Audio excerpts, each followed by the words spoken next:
Aujourd'hui, on va vous raconter une histoire qui gronde, une histoire qui fait peur, celle de millions de femmes et de toute l'humanité. En fait, on travaillait toutes les trois dans un média en fait, assez jeune.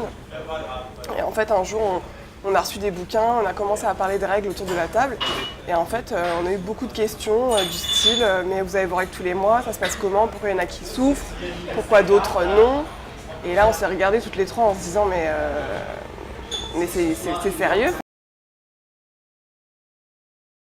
On a eu beaucoup de « merci, enfin, en fait, je suis normale ».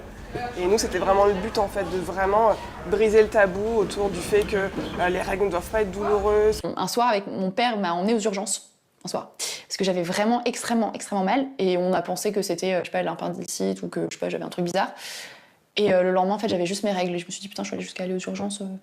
On a vraiment essayé de dire aux jeunes filles, si vous souffrez, c'est pas normal, mais entre guillemets, vous faites partie des 40-50% de filles, en fait, qui souffrent tous les mois.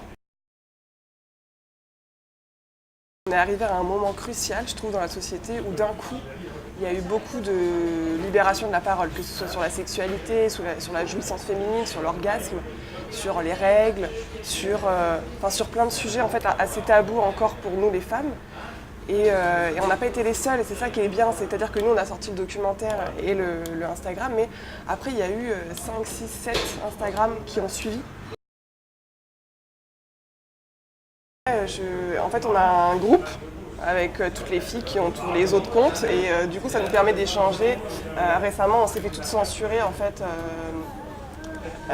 par Instagram, que ce soit Jouissance Club, La Prédiction, Clit Révolution, Le CUNU.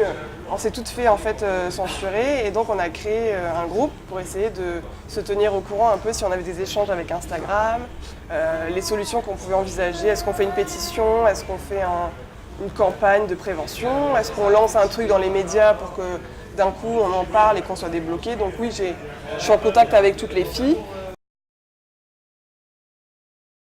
Pour moi, Instagram, c'est vraiment essentiel pour faire passer des messages, pour avoir des combats, etc.